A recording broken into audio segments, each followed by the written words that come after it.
분위기고요. 또 지역별로 이렇게 헌신 예배 드리는 것이 참 이색적이면서 너무 좋다는 생각이 듭니다.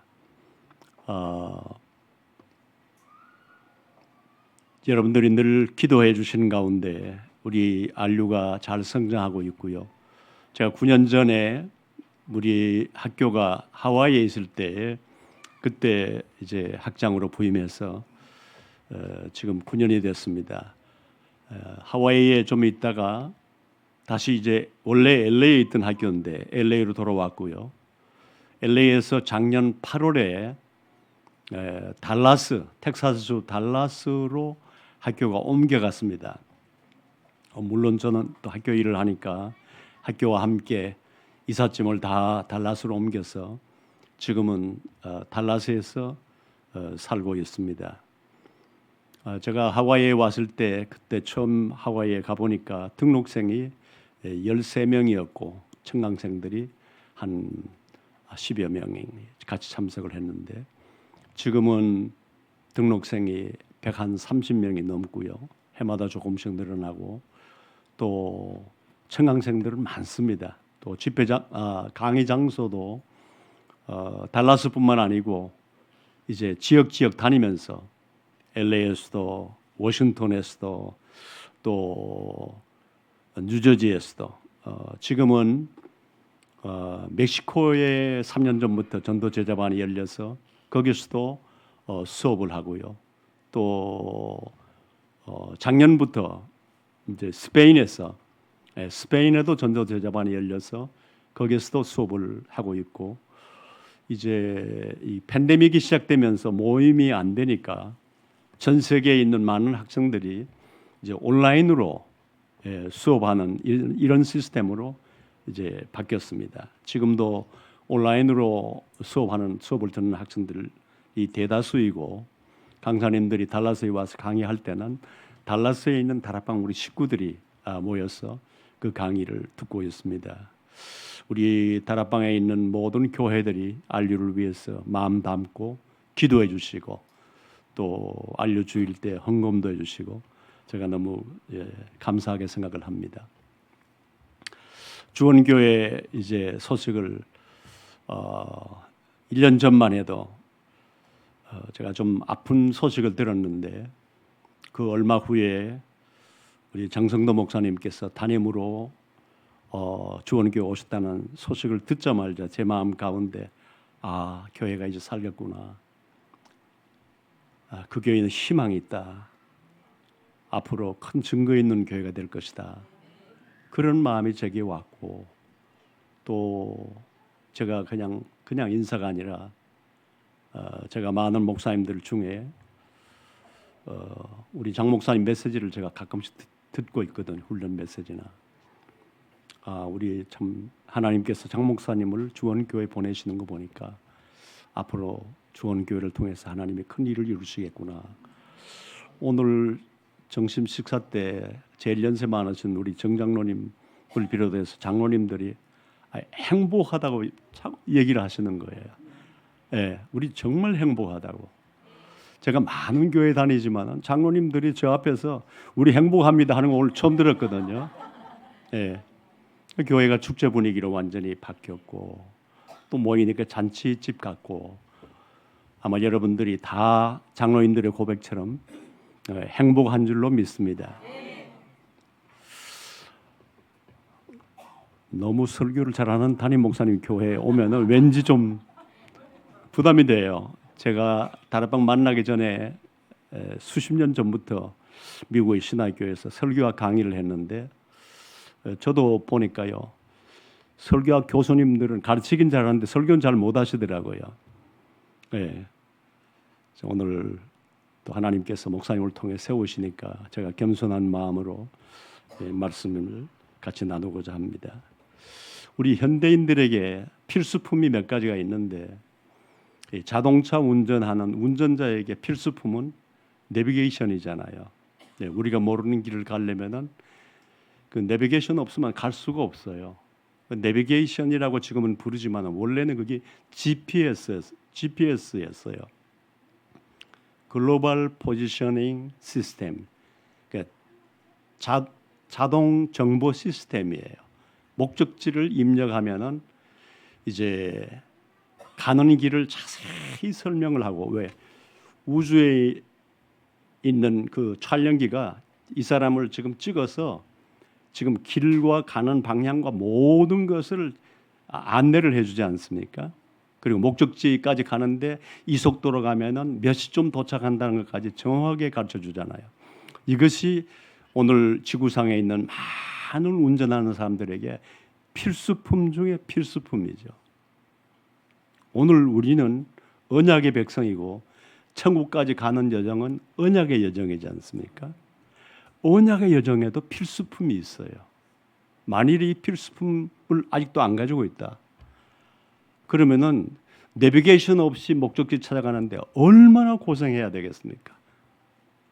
자, 이제 가다가 길이 삼거리가 나왔어요. 어느 길을 가야 되지? 차를 멈춰야 돼요. 내려야 돼요. 그 주민들에게 지금 내가 어디로 가려고 하는데 이 세 길 중에 어느 길을 가야 됩니까? 계속 길이 갈림길이 나올 때마다 물어야 되잖아요. 여러분, 그 얼마나 고생하겠어요. 그런데 이 내비 필수품이 나오고부터 얼마나 편리합니까? 일일이 내릴 필요도 물어볼 필요도 없잖아요. 자, 그러면 우리는 천국까지 언약의 여정을 가는데 언약의 여정은 내일 일을 알지 못해요. 내일 길을 알지 못해요. 아니, 한 발자국 뒤에 길을 알지 못해요. 그런데 우리에게도 하나님께서 필수품을 주셨어요. 그것이 무엇인고 하니 한 가지는 언약이고 한 가지는 기도입니다. 이게 필수품이에요. 언약은 가는 길 지도와 같고, 기도는 내가 타고 있는 자동차의 가솔린, 휘발유와 같아요. 그러니까 언약이 없으면 어디로 가야 될지를 몰라. 길 모르고 방황할 수밖에 없는 거예요. 그 오늘날 많은 교인들, 제가 좀 이런 얘기하기 안 됐지만은 기존 교회 언약이 확실치 않으니까 신앙생활은 수십 년 해서 권사님도 되고 장로님도 됐는데 내가 신앙생활을 어떻게 하는 것이 똑바른 것인지 막연해. 왜? 시스템이 없어요. 언약이 없으면 그런 거예요. 그리고 기도가 이 시스템인데, 기도의 시스템이 안 돼 있으면 기름 떨어진 자동차와 같아요. 그렇게 자동차는 아주 좋은 자동차, 아주 고급스러운 성능 좋은 차가 준비되어 있는데 움직일 수가 없어요. 이 언약과 기도가 시스템이 돼야 그때부터 언약의 여정을 바르게 가고 잘 가고 정확하게 가고 그 언약의 여정이 누림의 여정이 되는 거예요. 아니면 길 모르는 길을 일일이 물어가려면 누림이 옵니까? 불안하죠. 우리의 언약의 여정도 마찬가지입니다. 우리는 분명히 언약의 백성이고 언약의 여정을 가고 있는 것은 분명한데 우리에게 이 언약의 여정의 필수품 가지고 있느냐? 굉장히 중요하겠죠. 언약의 여정의 첫 대지는 언약 시스템입니다. 여러분, 시스템이 안 돼 있으면 무너져요. 알기는 아는데 무너지는 것이 아직까지 시스템이 안 돼 있기 때문에 그렇습니다. 첫 번째 대지는 언약의 시스템인데요. 다른 말로 하면은 언약이 내게 각인 뿌리 체질이 되었느냐 하는 것입니다. 그게 시스템이에요. 그러니까 우리가 끊임없이 각인 뿌리 체질이라는 말을 반복해서 수십 년 들어오는 이유가 시스템이 돼야 그때부터 흔들리지 않기 때문에 이 말씀이 계속 반복되는 거예요.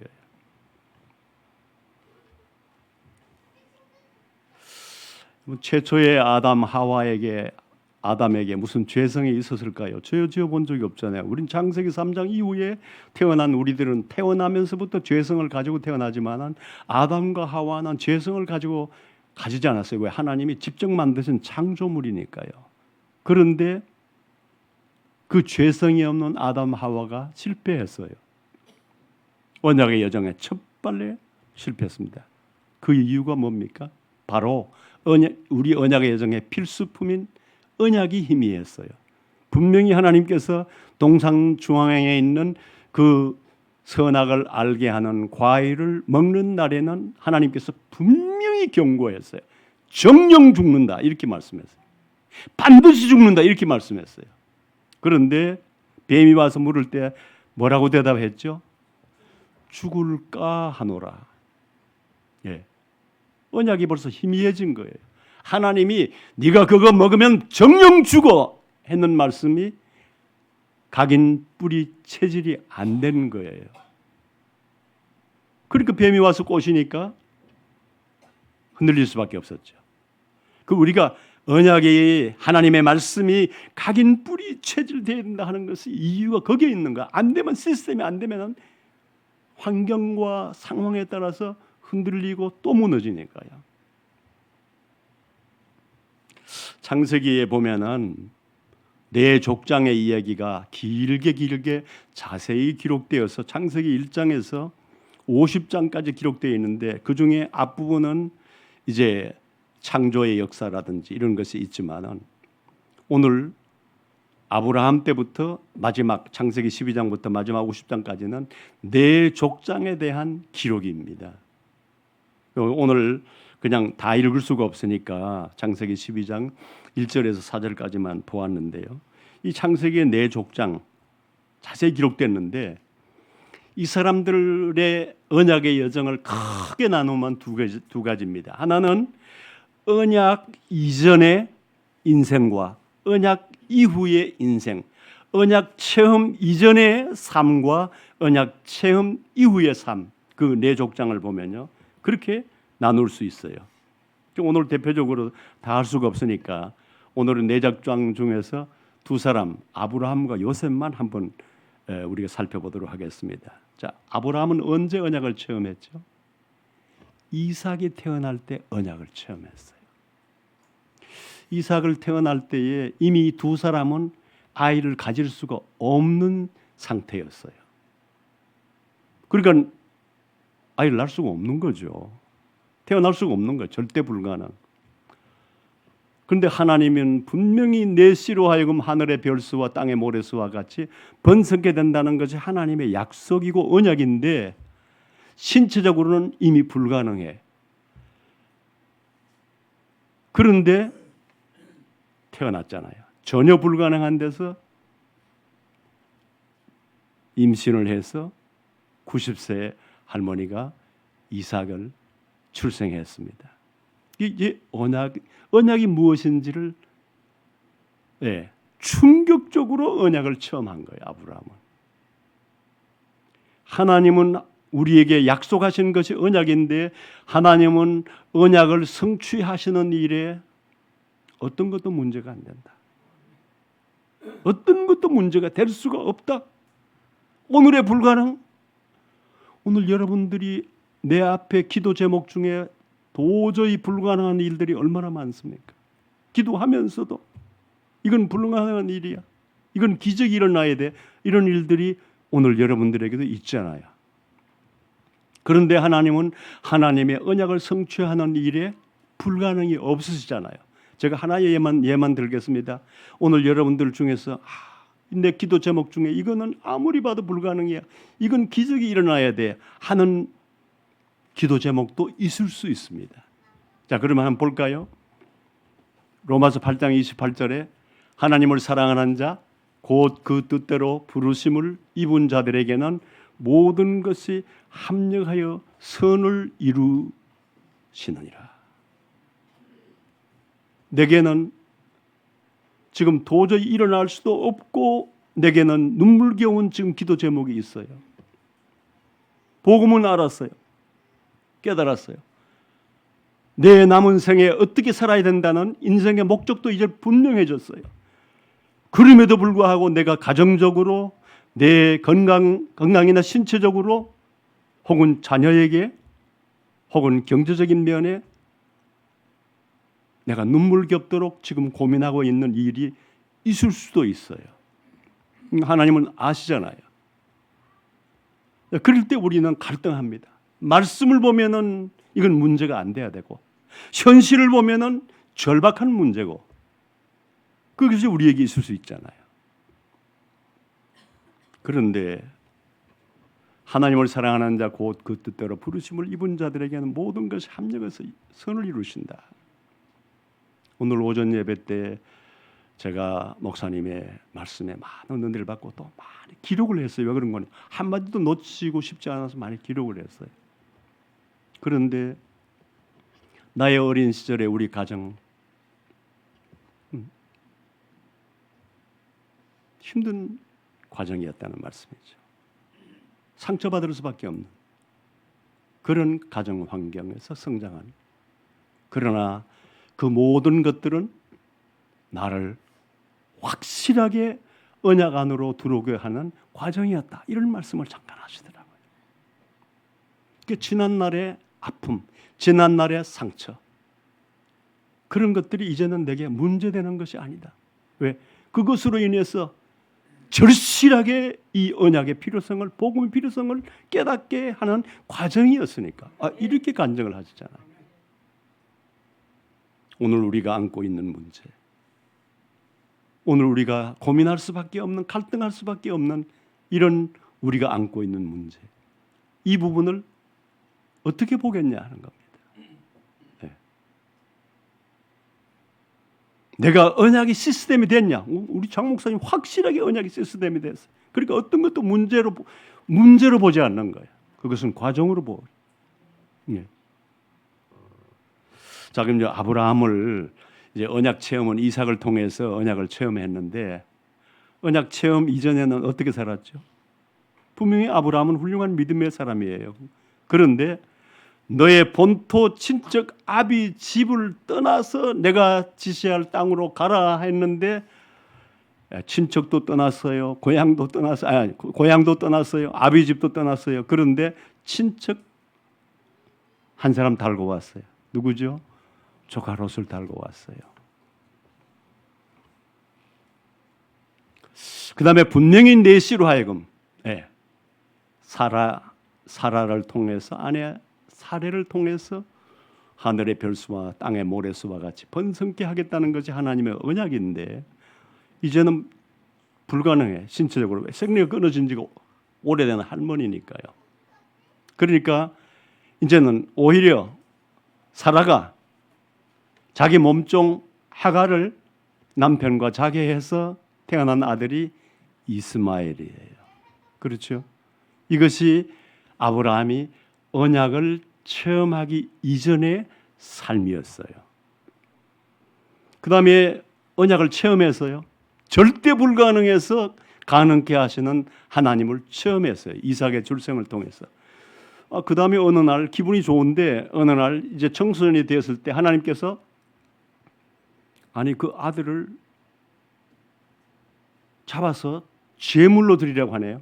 번제는 불태워 죽이는 거거든요. 번제로 드리라고 그랬어요. 모리아산에 올라가서 거기에다가 나무 제단을 쌓고, 그 다음에 그 위에다가 다른 짐승들 같으면 각을 떠서 올리고 불을 붙여서 태워서 하나님께 드리는 것이 번제예요. 이 이삭을 번제로 드리라는 거예요. 그러면 당연히 고민하겠죠. 왜? 분명히 하나님께서 약속을, 언약은 기적적으로 이 아들을 낳게 하셨고, 그렇다면은 이 약속, 이 아들을 통해서 하늘의 별수, 땅의 모래수와 같이 번성케 한다면 살아야 그 약속이 이루어지지, 죽이면 약속이 안 이루어지잖아요. 그렇잖아요. 인간적인 우리가 상식으로 생각해도. 그런데 하나님께서 그 번제로 드리라고 했어요. 그런데 성경이 보니까 아브라함이 고려하는 모습이 없어요. 고민하는 모습도 없어요. 주저하는 모습도 없어요. 생각해보는 모습도 없어요. 그냥 즉시 순종인 거예요. 그것도 지장이 될까봐, 방해를 받을까봐 자기 아내도 데리고 가지 않았어요. 얘기도 하지 않았어요. 그 다음에 이제 일꾼들은 데리고 가야 되잖아요. 일꾼들이 같이 올라간 거예요. 왜? 나무 장작을 만들어서 올려야 되니까. 그런데 그 일꾼들에게까지 하나님이 내게 이렇게 했다고 말하지 않았어요. 왜? 그러면 말릴까봐. 이 영감님이 나이가 많더니 이게 좀 실성해졌구나. 아니, 어떻게 얻은 아들인데 아들을 잡아서 번제드려? 하나님이 그걸 요구할 리가 있나? 양을 요구하시지 하고 그 일꾼들도 말릴 수 있으니까 일꾼들에게도 얘기하지 않았어요. 그러니까 이 언약을 체험하기 이전의 아브라함과 언약을 체험한 이후의 아브라함은 하늘과 땅에 신앙생활이 바뀌었어요. 오늘 우리가 언약의 시스템이 되면 언약의 시스템 이전의 삶은 흔들릴 수밖에 없어요. 문제가 오면 내가 문제를 해결하려고 할 수밖에 없어요.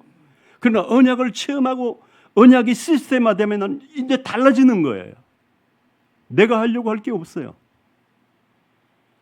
오늘 이 말씀에서 우리에게 주는 중요한 교훈을 한번 생각해 보겠습니다. 아브라함이 언약 이전에 자기가 나름대로 중대한 문제를 해결하려고 했던 것이 친척 조카 롯을 데리고 나온 건데 그 후손이 모압과 암몬 자손이에요. 모압과 암몬 자손은 이스라엘과 친하지 않아요. 지금까지 적대 국가예요. 그 다음에 이 문제를 해결하기 위해서 두 부부가 머리를 짜내서 태어난 것이 이스마엘인데 이스마엘의 후손들이 지금 저 중동의 10개 국가가 이스마엘의 후예들이에요. 이스라엘하고 친합니까? 수천 년 동안 적대 국가예요. 지금은 이스라엘 하마스와의 이 분쟁, 이란과의 분쟁, 이거는 그냥 이스라엘과의 분쟁이 아니에요. 전 세계적인 3차 대전의 불씨로 보는 거예요. 아브라함이 얼마나 훌륭한 사람입니까? 그런데 언약 이전에 아브라함이 한 그 결과가 오늘 우리에게 보여주는 교훈이 무엇입니까?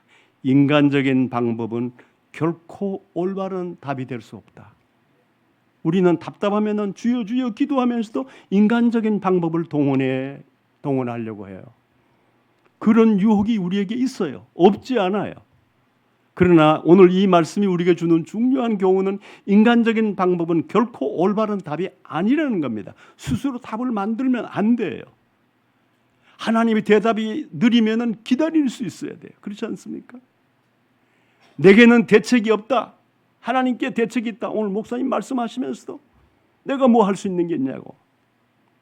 대책은 하나님께만 있다. 이게 우리에게 확실히 시스템이 돼야 돼. 그러니까 내가 답답할 때 서두르지 않아요. 내가 답을 만들려고 하지 않아요. 내가 대책을 세우려고 하지 않아요. 왜? 그것은 올바른 답이 안 돼요. 오늘 아브라함의 일생을 통해서 우리에게 주는 큰 교훈이에요. 또 한 가지는 기도 응답이 아닌 인간적인 대책은 더 큰 문제를 가져온다. 우리는 답답하면 내가 대책을 세워요. 자식의 문제 내가 대책을 세워요. 가정 문제 내가 대책을 세워요. 경제 문제 내가 대책을 세워요. 인간 갈등 내가 대책을 세워요. 그러기가 쉬운 거예요. 그런데 결코 기도 응답이 아닌 인간적인 대책은 더 큰 문제를 가져온다는 것이 오늘 아브라함의 언약의 여정에서 우리에게 주는 큰 교훈이에요. 왜 언약 이 하나님의 말씀이 각인 뿌리 체질되어야 되는가? 왜 시스템이 되어야 되는가? 그래야 어떤 경우에도 속지 않으니까요. 어떤 경우에도 속지 않은 건 시스템이 되어야 되는 거예요. 아브라함이 훌륭하지만은 언약의 시스템이 되지 않으니까 그런 실수를 할 수밖에 없었습니다. 열 정탐꾼은 각 지파의 대표로 뽑혔으니까 믿음으로 보나 인격으로 보나 지혜로 보나 모든 면에 탁월한 사람들입니다. 그런데 그 사람들이 놓친 것은 언약입니다. 나와 내 백성을 젖과 꿀이 흐르는 땅으로 내가 인도하리라 하는 하나님의 언약을 놓쳤습니다. 그러니까 가나안 땅에 40일 동안 정탐하고 돌아와서 정직한 보고를 했는데, 정확한 보고를 했는데, 사실적인 보고를 했는데 결과는 이스라엘 백성들로 하여금 불신앙에 빠져서 하나님을 원망하고 가나안 땅에 못 들어가게 만드는 결과를 가져왔습니다. 저는 이스라엘에 2번 다녀온 사람인데요, 열정탐꾼의 말이 더 사실적이고 더 현실적이라고 저는 인정합니다. 그런데 여호수아 갈렙이 더 훌륭한 것이 아니라 여호수아 갈렙은 언약을 놓치지 않았어요. 언약의 관점으로 본 거예요. 하나님의 약속의 관점으로 그 땅을 탐지한 거예요. 그러니까 적과 꿀이 흐르는 땅이 맞다. 이 포도를 보면 알 거 아니냐 하고 풍성하게 달린 포도가 달린 그 포도 넝쿨을 메고 와서 국민들에게 증거물로 보여준 거예요. 적과 꿀이 흐르는 땅이 맞다.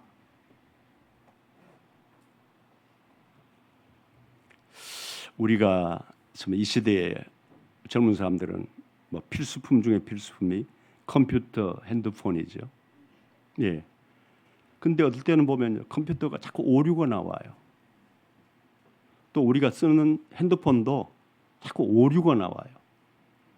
그러면 답답해요. 예. 이게 바뀌어져야 되는데 계속 그게 또 나오는 거예요. 그러면 어떻게 해야 되죠? 이것을 고치는 것을 요즘 젊은이들 말로 리세팅이라 하면 리세팅. 껐다가 키면은 그게 없어져요. 자꾸 오류가 나오는 것이 없어져요. 그러니까 새로 시작하는 거예요. 리세팅.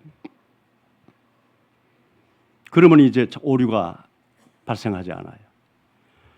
오늘 우리 신앙생활에 나는 원치 않은데 왜 내가 자꾸 실패해야 됩니까?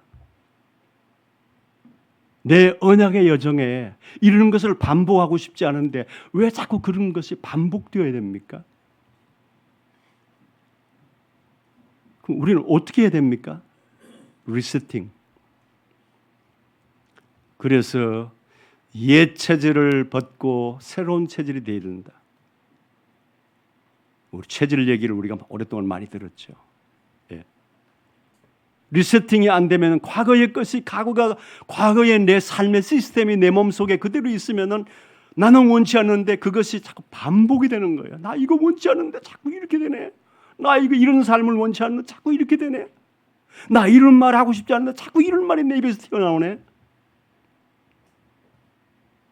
우리의 과거의 우리의 체질, 습관, 내 체질, 내 이 브레인 시스템 이것이 리세팅이 되면은 됩니다. 저는 우리 장 목사님 이 교회 오신 지가 아직 1년도 안 됐는데 많이 리세팅이 됐다고 생각을 합니다. 바뀌어진 거예요. 아니 나는 솔직히 지금까지 다니면서 장로님들이 그냥 허심탄회하게 우린 정말 행복합니다. 이 소리를 처음 들었다니까요. 우린 정말 행복합니다. 리세팅이 된 거예요.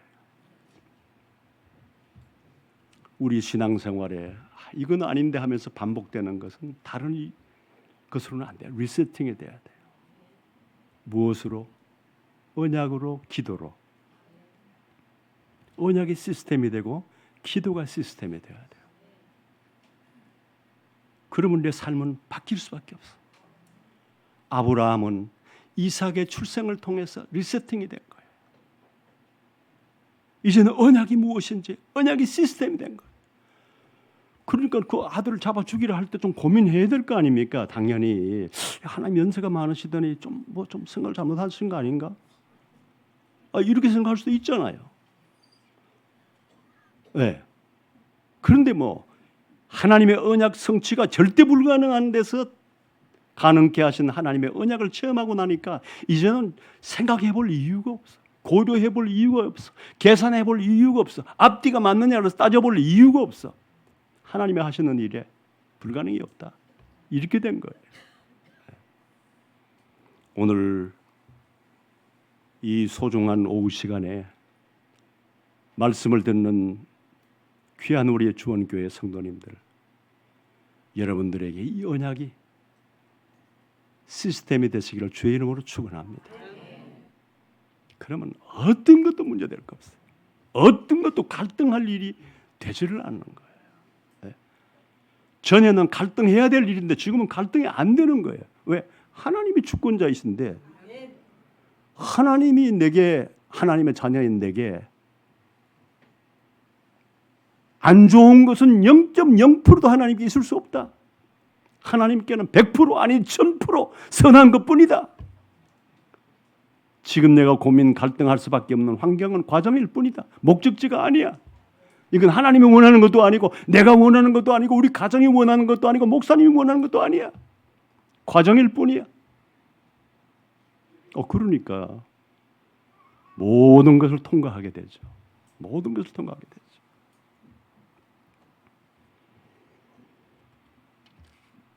언약이 시스템이 되면은, 언약이 각인뿔이 체질되면은 그때부터 우리에게 따라오는 것이 무엇입니까? 가정, 가문, 교회, 현장 살리는 응답이 오는 거예요. 내가 막 죽으라 살아라 살리는 것이 아니고 살리는 응답이 오는 겁니다.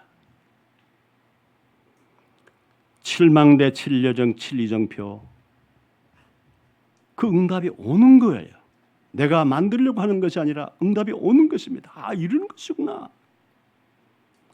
가는 곳마다 세상 살리는 복음의 안테나 파수꾼의 응답이 오는 것입니다. 네. 이런 것을 가지고 복음의 안테나, 복음의 파수꾼이라고 하는 것이구나. 그게 우리에게 오는 겁니다. 그래서 말씀 받는 예배가 얼마나 중요합니까? 말씀 받는 예배. 언약을 우리에게 시스템화하는 그 말씀 받는 시간, 이 예배 시간이 얼마나 중요합니까? 그게 내가 지금 언약으로 시스템이 되어가는, 만들어가는 과정이거든요. 그리고 훈련이 얼마나 중요합니까? 우리 과거에 다락방 만나기 전에 교회도 여러 가지 있지만 별로 훈련이라는 게 없었잖아요, 사실은. 그런데 우리 다락방 교회는 얼마나 훈련이 많습니까? 이 훈련이 없으면 시스템이 안 돼요. 알긴 아는데 시스템이 안 돼요. 시스템이 안 되니까 자꾸 무너져요. 문제가 오면 무너지고, 환경 따라 무너지고, 나의 약함 때문에 무너지고, 자꾸 무너지는 거예요. 그런데 시스템이 되니까 이제 안 무너지는 거예요. 자, 크게 두 번째입니다. 기도의 시스템입니다. 불과 얼마 전에 우리 WRC도 있고 리더 수련회가 있었죠. 그 메시지를 제가 보니까요, 집중된 메시지가 기도였어요. 24기도, 25기도, 보좌의 능력, 계속해서 이 기도에 대한 말씀이 집중이 됐어요. 내 마음과 생각을 기도로 연결하라, 기도로 바꾸라, 그렇게 말씀하셨어요. 모든 문제와 갈등도 기도로 연결하라, 기도로 바꾸라. 계속 기도가 강조되었어요. 자, 24기도 시스템은 성공 시스템이 되다. 성공 시스템이다. 이것이 되면은 기도 시간이 힘든 시간이 아니고 가장 힘을 얻는 시간이 된다. 기도가 시스템이 되면 기도가 부담이 안 되고 기도가 힘을 얻는 시간이 된다고 했어요. 보좌의 능력이 임하는 시간이 된다. 내 영과 몸을 살리는 시간이 되고 하나님의 뜻과 하나님의 계획을 발견하는 시간이 된다. 얼마나 주옥 같은 말씀인지. 기도가 각인 뿔이 체질이 되면은, 다른 말로 하면은 내가 이제 무시기도 체질이 되면은 하나님의 능력으로 살게 된다. 내 능력으로 사는 것이 아니라, 내 지혜와 수단, 방법, 인간의 경험으로 사는 것이 아니라 하나님의 능력으로 살게 된다. 그것이 보좌의 능력이다. 보좌의 축복이다. 이렇게 말씀하셨어요.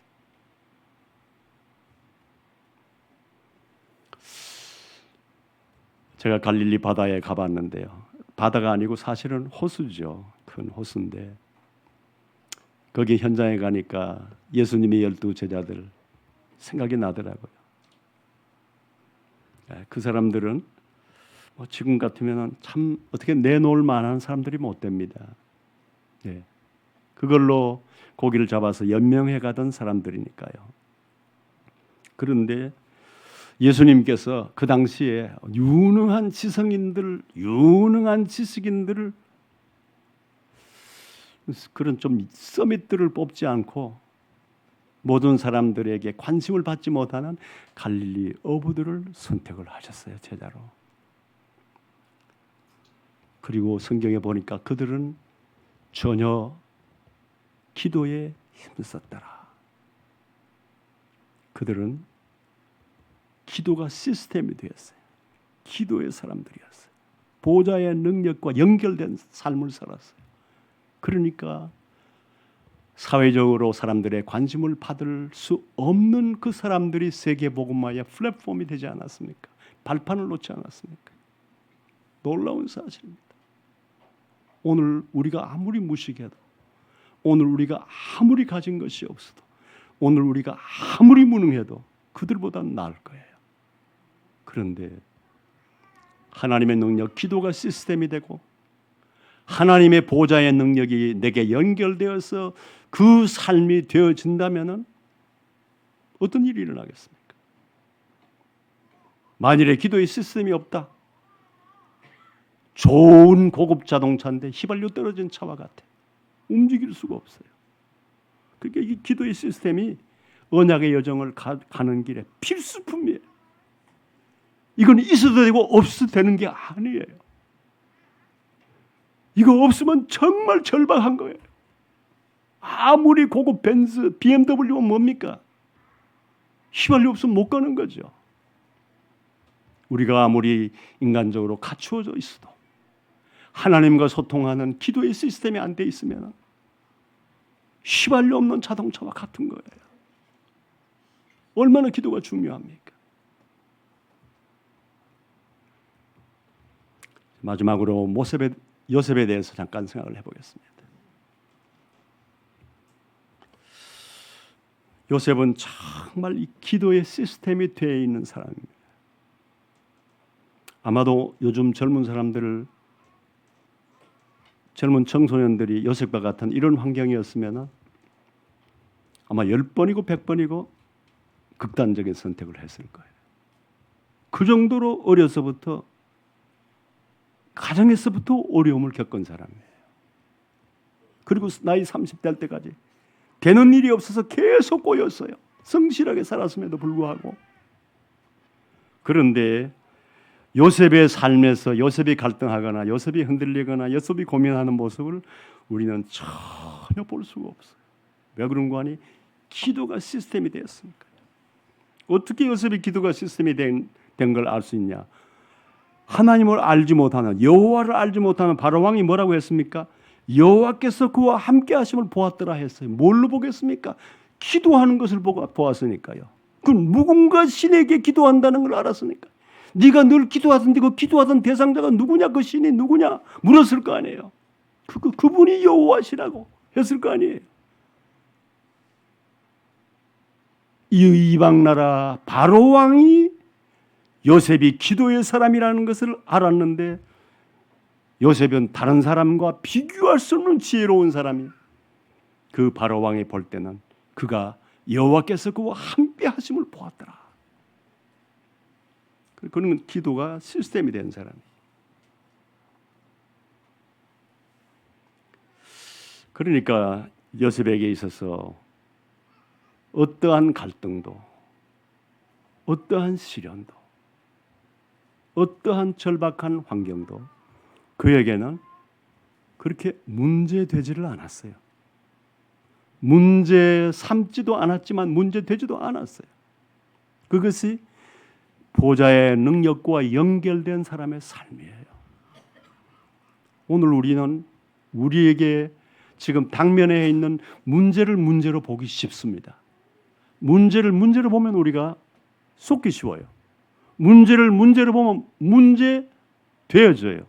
이제는 우리가 어느 정도까지 우리의 믿음이 시스템이 되어야 되는 거 아니? 문제를 문제로 안 볼 정도의 기도의 시스템이 돼야 돼.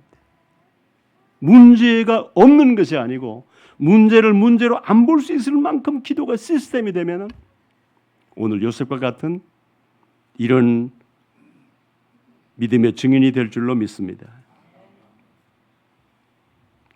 결국은 이 요셉이 가족과 가문을 살릴 뿐만 아니라 모든 사람들을 살리는 그런 주역이 된 거예요. 그렇게 어려운 환경을 나이 30대까지 왔는데도 불구하고 기도의 시스템이 되니까 하나님이 주신 미션을 감당하는, 쓰임받는 귀한 사람이 된 것입니다. 다니엘도 마찬가지입니다. 기도가 시스템이 된 사람이 사자굴에 던져 넣었어요. 그게 전혀 문제가 안 돼요. 예, 다른 사람들 같으면 안 들어가려고 안간힘을 썼을 거 아니에요. 다니엘은 상관하지 않았어요. 그냥 기도했어요. 그러니까 사자굴에 던져 넣었어요. 던져 내온 것이 안 던짐 받은 것보다도 더 큰 기적이 일어났어요. 다리오 왕이 그냥 충격을 받은 거예요. 어떻게 이럴 수가 있느냐? 그 어떤 신이 이렇게 사자들을 굶게 3일간이나 며칠간 굶겨서 집어넣었는데 그 사자들이 입을 봉하게 할 수 있는 신이 어디 있느냐? 다니엘이 섬기는 여호와 그가 참 살아있는 신이다. 그러니까 우리나라뿐만 아니고 메대와 파사의 방언을 사용하는 소국까지도 다니엘이 섬기는 여호와 그를 섬기라고 선포해버렸어요. 법령이 돼버린 거예요. 놀라운 기적이 일어났어요. 기도가 시스템이 되면은 이런 일이 일어날 줄로 믿습니다. 다니엘이니까 그렇죠. 아니올시다. 다니엘도 우리하고 똑같은 사람입니다. 기도가 시스템이 되니까 하나님이 그를 쓰신 거예요. 열왕기상 18장에 보면은 엘리야도 마찬가지입니다. 그도 기도의 사람입니다. 기도가 시스템이 됩니다. 갈멜산에 기적이 났습니다. 바알과 아세라 신 섬기는 그 선지자 850명이 그냥 그 자리에서 온 국민들이 그들을 다 그냥 없애버린 거예요. 기적이 일어난 거예요. 제가 이제 마지막으로 제가 참 존경하는 선배 목사님 한 분 이야기를 하고 설교를 맺으려고 합니다. 제가 이제 80년도 미국에 들어갈 때까지 부산의 광안리에 있는 그 신부산 교회 제가 부목사로 한 3년간 섬겼는데요. 그때 저희 이웃교회 수영로 교회가 있었고 수영로 교회보다는 저희 신부산 교회가 그 당시엔 조금 더 컸어요. 네. 그런데 정필도 목사님이 이제 그때 담임을 하셨는데 또 저희 집에 또 개인적으로 초청도 하고 아주 가까이 지냈습니다. 한 번은 정필도 목사님이 그런 얘기를 하셨어요. 내가 총회신학교 연구원에 다닐 때 결혼을 하게 됐는데 우리 교회 장로님 딸하고 서울에 있는 우리 교회 장로님 딸하고 결혼했는데 3일 됐는데 이 결혼은 실패한 결혼이다. 이걸 어떻게 하면 좋은가? 내가 평신도도 아니고 내가 목회자 앞으로 목회자가 돼야 되는데 이 일을 어떻게 하면 좋은가? 물건 같으면 3일밖에 안 됐으니까 돈을 저 주고라도 바꾸겠는데 바꿀 수도 없는 거고 답은 하나님께 있다. 하나님께 매달리자. 그날 결사적으로 하나님 앞에 엎드려서 하나님 이 일을 어떻게 하면 좋겠습니까? 아니 참새 2마리 한 아사론에 팔리는 것도 하나님이 허락지 않으면 팔리지 않는다고 했는데 이 일을 어떻게 하려고? 하나님 이 일을 어떻게 하면 좋겠습니까? 하나님 울부짖었습니다. 하나님 이 일을 어떻게 하면 좋겠습니까? 기도도 안 나오더래요. 하나님 이 일을 어떻게 하면 좋겠습니까? 그 말밖에 안 나오더래요. 밤중이 지나서 새벽녘이 됐는데 하나님의 음성이 들려오기를 세상 부부생활 가정생활은 연극이야. 너 천국에 와서도 고조할아버지, 증조할아버지, 삼촌어른, 숙모님 그렇게 부르겠냐? 다 아버지 하나님이고 다 형제야. 이 세상 잠깐 지나간 나그네 길은 그냥 연극이야. 그런데 네 연극에 이제 희극 배우가 될래? 비극 배우가 될래? 그것만 대답해라. 그렇구나. 참 천국에 가면은 다 고조 할아버지도 증조 할아버지도 외할머니도 다 한 아버지라고 부르고 다 형제지 하고 그게 수긍이 되더래요. 연극이구나. 연극으로 생각하자. 그런데 희극 배우 될래? 비극 배우 될래? 아이고 연극이지만은 어떻게 맨날 눈물 질질 짜겠습니까? 제가 희극 배우 되겠습니다. 그래? 그럼 각본대로 해야 돼. 시나리오대로 해야 돼. 그러시더라는 거예요. 그렇게 하겠습니다. 제가 희극 배우니까. 그래가지고 이제 결혼하고 얼마 지나서 군목이 됐으니까 군목은 특별 혜택을 줍니다. 뭐 강사 보시고 이런 거 안 해요. 신학 졸업하면 바로 목사 안수 줘서 군대 보내요. 저희들 때 그랬습니다. 그러니까 이제 신학 졸업하자마자 곧 그해 목사 안수를 받아서 군대 갔는데 이제 전방으로 가신 거예요. 그게 이제 사모님이 이제 신혼살림을 하게 된 거죠. 이 사모님이 대학 다니면서 한 번도 설거지도 해본 적도 없고 한 번도 어머니 옆에서 뭘 거들어서 해본 적이 없는 거예요. 그러니까 밥을 어떻게 해요? 그러니까 어머니한테 단기 코스로 요리를 배운 거예요. 야, 밥은 할 때 둘이니까 종지로 몇 종지 넣고 그 다음에 물 높이가 중요하다. 요 손등을 넘게 하면 안 된다. 이제 이렇게 교육을 받고 이제 신혼살림으로 와가지고 이제 밥을 차리고 자기 나름대로 이제 된장찌개를 만들고 된장국을 만들고 이렇게 해가지고 이제 늘 봤으니까 어머니가 이 상에다가 담아가지고 아버지한테 갖다 놓는 걸 봤으니까 이제 그렇게 또 그거는 늘 봐왔으니까 한 거예요. 그러니 이제 뭐 식구가 없으니까 마주 앉아서. 그러게 이제 이 정필도 목사님이 숟가락으로 밥을 먹어보니까 이거는 밥도 아니고 이건 죽도 아닌 거예요. 근데 희극 배우잖아요. 예. 이거 각본대로 해야 될 거 아니에요. 여보, 내가 아직 나이는 그렇게 많지 않지만 내 생애에 이런 특식은 처음이야. 그냥 된장찌개를 먹어봤어요. 이건 찌개도 아니고 국도 아니에요. 이야, 역시 당신만 만들 수 있는 특식이야, 별식이야. 음식이 나올 때마다 희극 배우니까 희극을 연출해야 될 거 아니에요. 계속 그렇게 한 거예요. 안 그러면 뭐라고 해야 되죠? 여보, 이걸 밥이라고 해왔어? 이걸 된장찌개라고 해왔어? 그래야 그게 맞는 말이잖아요. 여러분, 맞는 말이 사람 살리는 거 아닙니다. 그거 아셔야 돼요. 부부가 왜 싸웁니까? 맞는 말 하다 싸우지. 맞는 말 사람 살리는 거 아니에요. 여러분 그거 아셔야 됩니다. 네. 사람 살리는 말은 맞는 말이 아니에요. 사람 살리는 말은 언약적인 말이에요. 네. 여보, 지금 우리 자식 걱정 너무 하지 맙시다. 성경의 모든 것이 하나님을 사랑하는 자, 그 뜻대로 부르심을 입은 자, 우리잖아요. 모든 것이 합력의 선을 이루신다고 했는데 저거는 과정일 거야. 조금 지나면 하나님께서 저를 치유할 거야.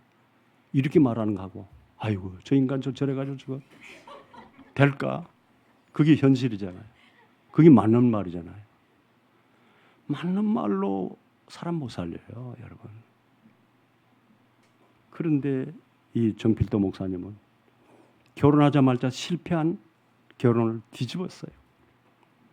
그러니까 자꾸 칭찬을 하니까 누가 부담이 될까요? 사모님이 부담되죠. 네.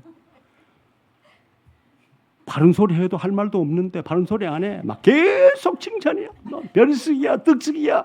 누구도 만들 수 없는 거야. 당신만 만들 수 있는 거야. 막 계속 막 상에 올라올 때마다 칭찬하는데 이 사모님이 막 부담이 돼서 못 견디겠는 거예요. 여보, 제게도 좀 휴가를 주세요. 내가 친정 좀 다녀올게요. 그래서 갔다 오라고. 이번에 시간이 조금 더 걸릴 수 있어요. 그래, 괜찮다고. 편안하게 갔다 오라고. 내가 군대에 이거 음식 다 나오니까. 사모님이 친정을 갔어요. 서울에 갔어요. 저 어떻게 했을까요? 요리학원에 등록을 했어요. 자, 시간은 짧고 많은 걸 배워야 되겠고 오전반, 오후반, 저녁반 막 하루 종일 막 요리학원에 가가지고 막 죽으라고 공부를 한 거예요. 실습을 한 거예요. 그리고 속성으로 모든 걸 마치고 이제 돌아왔어요. 목사님의 그 다음 대답이 궁중요리가 나와. 궁중요리. 일반 가정에서는 맛볼 수 없는 궁중요리가 나오더라고요. 그뿐만이 아닙니다. 제가 부산에 이제 광안리 신부산교회 부목사로 있을 때요. 우리 교회 부흥회를 하면 옛날에는 부흥회 새벽기도 오전 예, 오전에도 집회가 있었어요. 시험 공부를 하든지 뭐 꼭 사경례를 해가지고 꼭 뭐 있었어요. 그다음에 저녁 집회. 그런데 이 사모님이 새벽부터 우리 교회로 오시는 거예요. 정필도 목사 사모님이. 예, 그때는 아직까지 설교 비서가 없을 때니까. 그래서 이런 그 소니 같은 이런 그 녹음기를 가지고 오셔가지고 이제 새벽 설교 녹음하고 오전에 오셔가지고 오전에 강사 목사님의 그 설교 녹음하고 저녁 집회 녹음하고 이래가지고 집에 가가지고 이대로 주면 또 목사님이 들으려면 시간이 많이 걸리니까 자기가 듣고 요약을 해가지고 노트를 따로 만들고 그다음에 그 중에 중요한 그 이제 예화거리는 또 예화집에다가 따로 파일을 만들고 그다음에 이제 전부 고유 번호를 붙여가지고 이 번호는 사랑이면 사랑, 헌신이면 헌신 뭐 이렇게 다 해가지고 설교 비서 역할을 얼마나 잘하는지 그 얘기를 내가 이번에 정은주 목사님 만나서 얘기를 했더니 정은주 목사님 그 교회 집사로부터 자랐잖아요. 아, 맞아 우리 그 정필도 목사 사모님이 1등 설교 비서였어 이런 얘기를 또 하더라고 이번에 만나서. 여러분 실패한 결혼도 하나님 앞에 엎드려서 하나님께로부터 답을 받으니까 이런 축복의 결혼으로 완전히 판도를 바꿔놓은 거예요. 하나님은 우리의 판도를 바꿀 수 있을까요? 없을까요? 하나님은 우리의 판도를 바꿔놓고도 넘치죠. 고민해야 되겠습니까? 기도해야 되겠습니까? 생각해야 되겠습니까? 갈등해야 되겠습니까? 기도해야 되겠습니까? 내가 답을 만들어야 되겠습니까? 하나님께로부터 답을 기다려야 되겠습니까? 우리는 문제를 보면 문제로 삼기 쉽잖아요. 하나님 앞에 엎드리면 그분 안에 모든 답이 다 있는데 우리가 기도하면서도 불신할 수도 있어요. 왜 답이 안 오지? 이건 안 되는 건가? 이분은 기도원에 안 가시더라고요. 늘 간증을 해요. 나는 기도원에 안 간다. 내 기도 장소는 이 강단이라고. 문제와 갈등만 오면은 오늘은 내가 하나님 앞에 단판을 내야 되겠다. 기도의 사람이에요. 한 번은 굉장히 중대한 교회의 중대한 문제를 가지고 오늘은 단판을 내야 되겠다. 그래가지고 커피를 9잔 마셨대요. 네. 밤을 꼬박 새워야 되는데 졸릴까 봐 커피를 9잔 마시고 이 강상에 여기 엎드려가지고 기도하는데 너무 악이 받치니까 기도가 안 되더래요.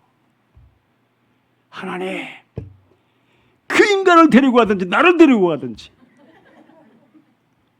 그 인간을 데리고 가든지 나를 데리고 가든지. 아이, 그걸 기도라고 했을까요? 그런데 하나님은 그 마음을 아시니까 새벽 2시에 그 인간이 문제가 아니고 네가 문제야. 아니 내가 문제라니요. 온 교인들이 다 아는데요. 나는 그 인간에게 관심이 없어. 너에게 관심이 있어. 이건 또 무슨 말씀이지?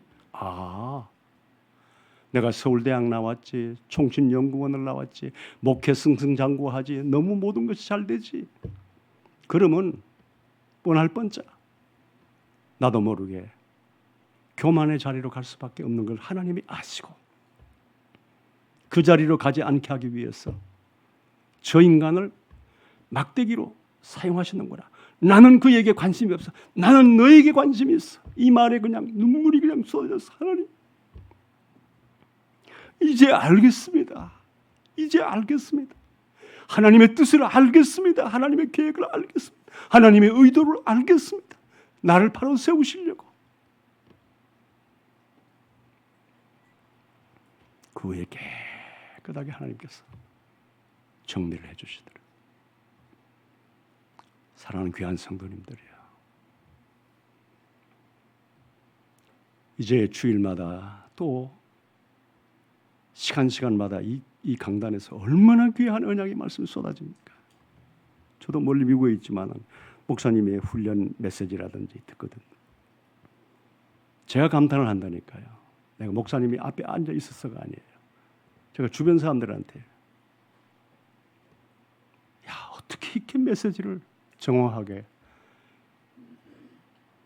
이렇게 할 수가 있을까?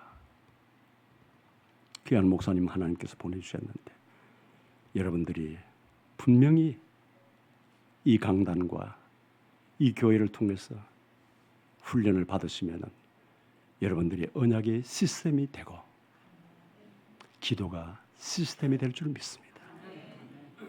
그러면은 이전의 삶과 이후의 삶은 반드시 다를 수밖에 없습니다.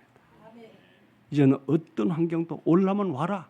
하나님이 알아서 하실 것이다. 이 정도로 내 마음이 담대해지는 거예요. 그렇게 기도가 시스템이 된 사람, 언약이 시스템대로 돼. 하나님이 내 인생을 좌우하시. 환경이 나를 좌우하겠냐? 그 어떤 인간이 나를 좌우하겠냐? 그 어떤 문제가 나를 실패시키겠냐?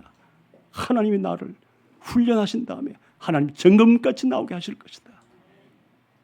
실패한 결혼도 하나님의 엎드리니까 축복의 견우로 하나님의 판도를 바꾸시고 내 인생의 판도를 바꾸실 하나님 앞에 엎드립시다. 그것이 기도의 시스템이에요. 내 인생의 판도를 바꾸실 수 있는 분은 하나님이시다. 환경도 아니고 그 어떤 누구도 아니고 내가 마음을 정하게 가다듬고 결심한다고 되는 거 아니지 않습니까? 하나님이 내 인생의 판도를 바꾸고 하나님이 내 가정의 판도를 바꾸고 하나님이 내 자녀들의 판도를 바꾸실 것이다. 하나님은 전능하신 하나님. 그것이 내게 그 언약이 체험되어질 때에 내가 하나님은 전능하신 하나님이라는 것을 체험했으니까 아들 이삭을 번제로 불태워서 제물로 드리라 해도 전혀 주저할 이유가 없는 언약의 시스템이 되는 여러분들 되시기를 주의 이름으로 축원합니다. 기도하겠습니다. 살아계신 우리 아버지 하나님 은혜를 감사합니다. 오늘 이 귀한 주원교회 하나님이 사랑하시는 귀한 성도님들 앞에서 감히 부족한 종이 하나님의 말씀을 대언했습니다. 하나님이 오늘 이 말씀이 모든 심령 속에 심어지게 하옵소서. 언약이 시스템이 되고 기도가 시스템이 되게 하옵소서. 아버지 하나님 우리의 삶 속에 하나님이 우리의 판도를 바꿔놓으시는 것을 체험하는 증인들을 다 되게 하옵소서. 내가 살고 가정 가문 살리고 후대 살리고 세상 살리는 주역들로 쓰임받는 자들 되게 하옵소서. 귀한 우리 장성도 목사님을 하나님께서 이곳으로 보내주시고 이 강단에 세우시고 양떼를 먹이고 훈련하고 키우는 귀한 일을 맡겨주셨사오니 하나님께서 늘 영역으로 충만케 하시고 오력으로 충만케 하옵소서. 부족함이 없게 하옵소서. 귀한 동역자들을 로마서 16장에 있는 귀한 동역자들을 붙여주셔서 함께 힘을 더할 때에 이 주원교회가 이 부산 도성뿐만 아니라 세상 살리는 교회로 쓰임받게 하옵소서. 함께 동역하는 모든 부교역자들과 귀한 장로님들과 모든 중직자들에게 하나님이여 정말 행복한 증인들을 되게 하시고 가정과 가문과 후대 살리는 귀한 증인들로 쓰임받게 하옵소서. 우리 주 예수 그리스도의 이름으로 기도드립니다. 아멘.